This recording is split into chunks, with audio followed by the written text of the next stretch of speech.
On November 9th, 1620, the passengers aboard the Mayflower saw their first glimpse of the new land. After 9 weeks at sea, several more weeks than they had originally planned, aboard a leaky ship. When I say that the Mayflower was leaky, I don't mean like, ooh, there was little streams of water. I mean, they had a deluge in the hold where the passengers were. They were being covered in water night and day for several weeks.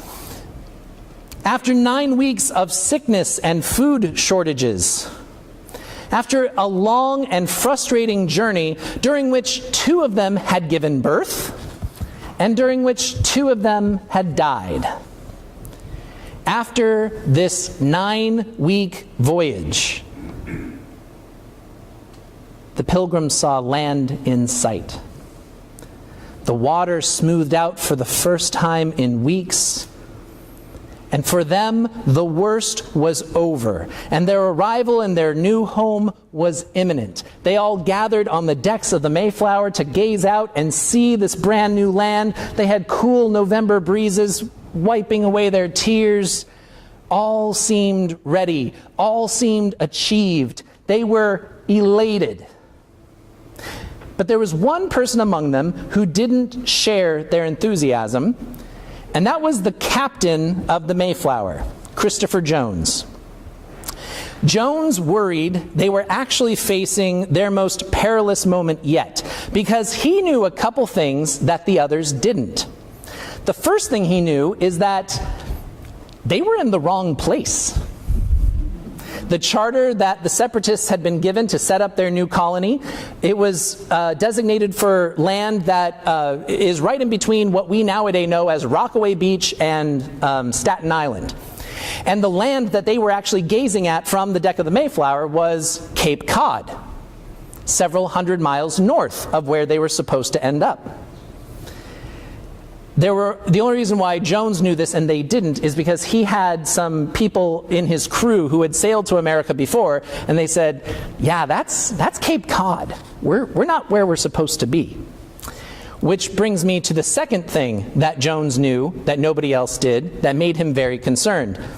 In order to get them to their actual destination, Jones was going to have to sail the Mayflower down the coast without any actual information about the coast. He didn't have a single chart that told him the water depth along the coast. He was literally flying blind. He had no idea where he could safely sail this giant ship without striking land or running across a giant, some kind of reef or rock formation.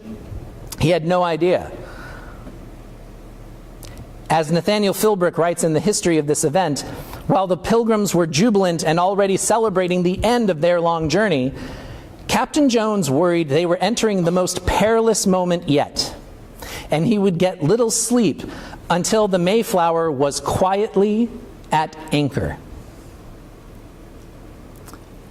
400 years after this event, I don't think human beings are any different than these human beings. And actually, these human beings are no different than the people we just heard about in our Exodus story thousands of years before that.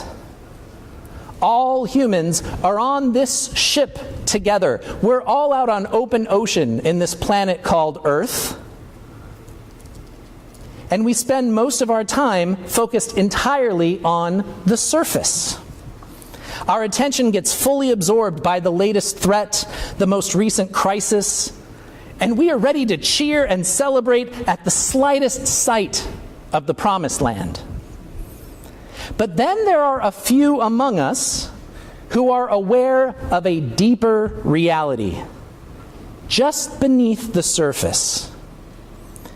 These few among us remain aware that the most dangerous moment in our journey comes when we are in a hurry to get to our destination without paying proper attention to the depths through which we travel. These few among us navigate mysterious shores, usually without any helpful chart or map, carefully discerning as we go where might be safe and where might be danger. It's these few among us who cannot rest easily just because something shiny and new is in sight. We can only rest easy when we are quietly at anchor, tethered to something solid and reliable in the deep. This is the very story we see playing out in Exodus. The Israelites are too anxious to know what to do without a leader to see, without Moses to touch and listen to. They freak out, they lose their minds, and they make a false idol unto themselves. They make it right in front. Aaron takes all their gold, melds it into this calf. It all happens right before their eyes. And they are so overtaken with the joy of having something tangible right in front of them. They worship it, and they think that this little statue is going to solve all of their problems. And when God and Moses have their debate on top of the mountain about whose people these really are, it's like a tiff between mom and dad. No, they're your kids. Let me tell you. I wasn't there at the dawn of creation. You were. They are your kids. And during that debate, Moses actually has to remind God. God himself needs a reminder that there is a deeper connection between them than what's happening on the surface. So we have the people who are completely filled with anxiety and all they know about are the things that they can touch and see. And we have a God who really wasn't seeing much more deeply than that before Moses challenged him to do so. And in that remembering, God changes God's mind about the disaster God had in store. Going to the deep is scary. But exploring the deep is actually the only way we avoid catastrophe. Centuries after the book of Exodus, Jesus offered a metaphor to understand the kingdom of heaven. And we didn't read it right out of the Bible, but it goes like this. Jesus said, the kingdom of heaven is like a wealthy king who was throwing a wedding for his one and only son. And he sent out invitations to everyone in the kingdom, saying, come to this feast for my son. And no one came. And so then the king sent out his servants and his messengers, saying, go, tell everyone what an amazing feast this will be. We will have the best food. We'll have the greatest wine. There will be dancing till dawn. No one's going home without $100 in their pocket. It's going to be the best. And so they go out and they tell everybody all this good news about this amazing feast. And no one shows up. Jesus ends this teaching with a very famous line, many are called, but few are chosen. The pilgrims themselves understood this line to mean that God actually chooses a select few people to enter into the kingdom of heaven. But when we listen to the story with our modern ears, we know this story isn't actually about what God chose. It's about what the people chose. God chose to invite everyone, no matter what, no matter who you were invited to the feast. But none of the people in the story stepped away from their regularly scheduled programs or their regular daily activities long enough to go attend the feast. These stories speak to the dangers of living human life entirely on the surface.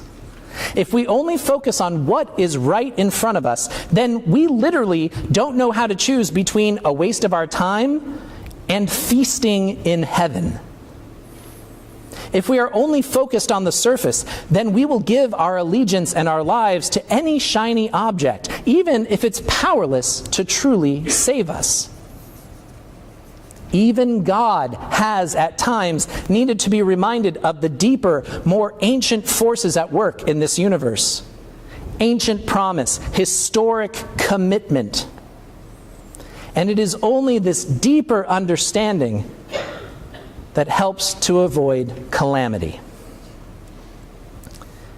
Friends, there's a perfectly good reason why we remain obsessed with surface level things. It's because we fear the deep. Not only are there unknown threats, but deep water is quite literally overwhelming. The fear we have is that if we explore the deep unknown, we will be swallowed up in it. We will drown under the weight of the unknown. So we pay the most attention to what we see, which has us running from one recent crisis to the next, from Texas to Florida to Puerto Rico to Ireland, from mass shootings in Las Vegas to wildfires in California. And our lives get filled with anxiety. We can address none of these issues in a constructive way because we are too ready for the next big thing. We are tossing and being thrown about as if on a ship in stormy waters. And it's a pattern that plays out in our individual lives, too. We move from the emergency room to the last-minute errand to the bills that have to be paid and the latest addition to our schedules. We have to move from deadline to prior commitment to the thing that just came up this morning. We are tossing and turning about. If we just stay on the surface, we don't know any better than to follow where the wind is blowing. We worry about what will happen if we don't meet the deadlines. We feel anxious if we don't do everything we can for every person we know who is suffering. And in the midst of all this hurry and worry, we don't even know what waters we're sailing through. And we certainly don't know where it is safe to drop anchor and rest. One of the major tasks of the spiritual journey is to get equipped with a good anchor. Something trustworthy that can hold us in place in the deep, preventing us from being at the mercy of a strong current or a forceful wind. Because it's only when we are at anchor that we can truly rest, without fear of what the deep might bring. So friends, on this day, I invite you, one and all, I invite you to right now, with me, breathe. Breathe deep. Take a big, deep breath in and let it out. And do it again. Breathe again. Breathe deep. And breathe out. And keep doing it. As you breathe deeply, let your panic and your anxiety, let your frustration and fear melt away from you. Be present in this moment by knowing you were created for more than just this moment. You were each created to live a whole human life. You are each one link in the grand chain of being that goes through the deepest waters all the way to the dawn of history and before that, connected to our ancestors and our God. So this morning, before we do anything else, continue to breathe deeply. And as you let surface level things melt away, find what is waiting for you deepest in your soul, ready to be sung into being. Find it. That is your anchor. That is the God-given gift that allows you to remain steady in the stormiest of waters. It's your voice and your calling. It belongs to you. That means you need not fear the deep waters where it lies. You can explore. You can adventure. And you can do it without losing your mind.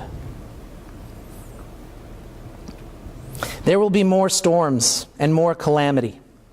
And we will wash up on strange shores we mistook for home.